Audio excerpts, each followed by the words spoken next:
لوگ سوال کرتے ہیں، کیا سوال کرتے ہیں؟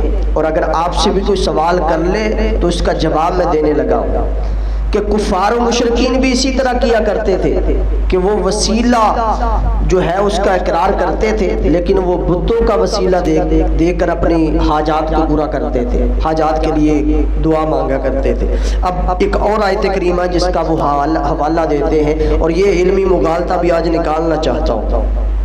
وہ بھی بتوں کی پوجا کرتے تھے تو وسیلہ بتوں کا دیا کرتے تھے۔ قرآن پاک کے اندر بھی ہے مَا نَعْبُدُهُمْ إِلَّا لِيُقَرِّبُونَ إِلَى اللَّهِ زُلْفَىٰ، فرمایا کہ اللہ تبارک و تعالیٰ نے فرمایا کہ کفار و مشرکین کیا کرتے تھے؟ مَا نَعْبُدُهُمْ، جب ان سے پوچھا جاتا کہ تم بتوں کی عبادت کیوں کرتے ہو، مَا نَعْبُدُهُمْ إِلَّا لِيُقَرِّبُونَ إِلَى اللَّهِ زُلْفَىٰ، تو وہ کہا کرتے تھے ہم ان کی عبادت کے ذریعے اللہ کا قرب چاہتے ہیں، ان کی عبادت کر کے اللہ کا قرب چاہتے ہیں، اس لیے عبادت کرتے ہیں کہ ان کے ذریعے ہمیں اللہ کا قرب مل جائے۔ تو اب دو باتیں ہو گئی کہ دلیل تو ان کی ٹھیک تھی، دلیل ٹھیک تھی، کیونکہ اللہ پاک نے فرمایا کہ اگر اللہ تک پہنچنا چاہتے ہو وَابْتَغُوا إِلَيْهِ الْوَسِيلَةَ، پھر کوئی وسیلہ ڈھونڈو، لیکن ان کا دعویٰ غلط تھا۔ دعویٰ ان کا کیا تھا؟ مَا نَعْبُدُهُمْ إِلَّا لِيُقَرِّبُونَ إِلَى اللَّهِ زُلْفَىٰ، وہ کہتے تھے کہ ہم عبادت بتوں کے اس لیے کرتے ہیں کہ یہ ہمیں رب تک پہنچانے کا ذریعہ ہے، واسطہ ہے، ہم اس لیے عبادت کرتے ہیں۔ اب مغالطہ یہاں پر یہ لگا کہ ہم اگر کسی کا واسطہ وسیلہ ڈالتے ہیں تو ہم اس کی عبادت نہیں کرتے، ہم اس کی عبادت نہیں کرتے، ہم اس کی تعظیم کے طور پر اس کا واسطہ دیتے ہیں۔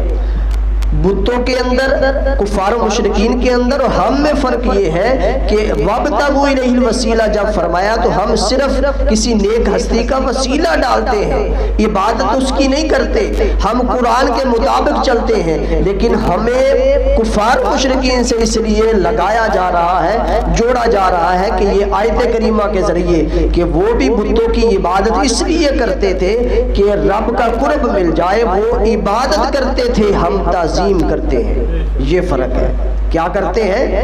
ہم تعظیم کرتے ہیں، ادب کرتے ہیں کہ وہ اللہ کے مقرب بندے ہیں، اور وہ کیا کرتے تھے؟ وہ عبادت کرتے تھے، وہ سمجھتے تھے یہی ہمارے خدا ہے اور ان خداؤں کے ذریعے ہی ہم بڑے خدا تک پہنچ جائیں گے۔ یہ ان کا عقیدہ تھا۔ ہمارا عقیدہ یہ نہیں ہے، ہم مخلوق خدا کو مخلوق خدا سمجھتے ہیں اور خالق کو خالق اور مالک سمجھتے ہیں، اور اس کی ان صفات اور ذات اور افعال میں کسی کو اس کا شریک نہیں ٹھہراتے اور نہ ہی اس جیسا کسی اور کو کہتے ہیں۔ یہ فرق ہے۔ تو پتہ چلا کہ وہ عبادت کرتے تھے، ہم تعظیم کرتے ہیں، ہم تعظیماً ان کا وسیلہ ڈالتے ہیں، وہ عبادت کر کے وسیلہ ڈالتے تھے۔ یہ فرق ہے۔ پھر اور یہ یاد رکھیں کہ عبادت کے لیے 3 شرائط کا ہونا ضروری ہے۔ کتنی شرائط کا؟ 3 شرائط کا ہونا ضروری ہے۔ 3 شرائط ہوگی تو ہماری عبادت شمار ہوگی، وگرنہ عبادت شمار نہیں ہوگی۔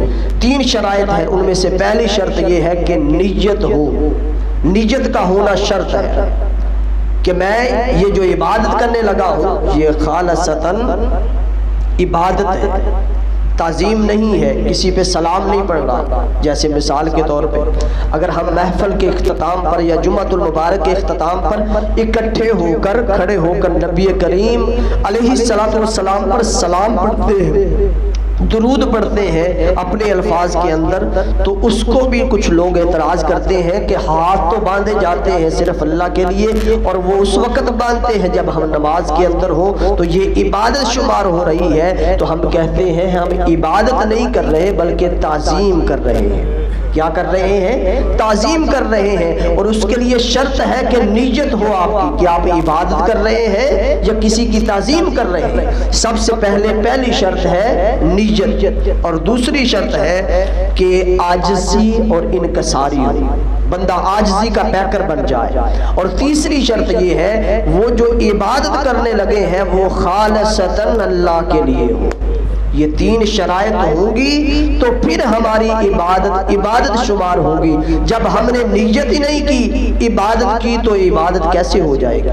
ہم نے نیت کی درود و سلام پڑھنے کی، حضور علیہ الصلوۃ والسلام اللہ کے مقرب بندے ہیں، ہم نے نیت یہ کی کہ ہم ان کی تعظیم کے اندر ان پر درود و سلام پڑھ رہے ہیں، تو یہ شرک نہیں ہوا، یہ تعظیم ہے. عبادت کے اندر اور تعظیم کے اندر بہت فرق ہے. لوگوں نے ان کو ملا کر شرک بنا دیا، اور جب شرک بنا دیا تو ساری امت کو مشرک کر دیا، کافر کر دیا، نعوذ باللہ من ذالک. حالانکہ نبی کریم علیہ الصلوۃ والسلام نے فرمایا تھا مجھے میرے جانے کے بعد شرک کا خوف نہیں ہے، میری امت پہ شرک کا خوف نہیں ہے. اگر خوف ہے تو یہ ہے کہ میری امت میرے بعد دنیا کے اندر مبتلا ہو جائے گا، دنیا داری کے اندر پڑ جائے گا.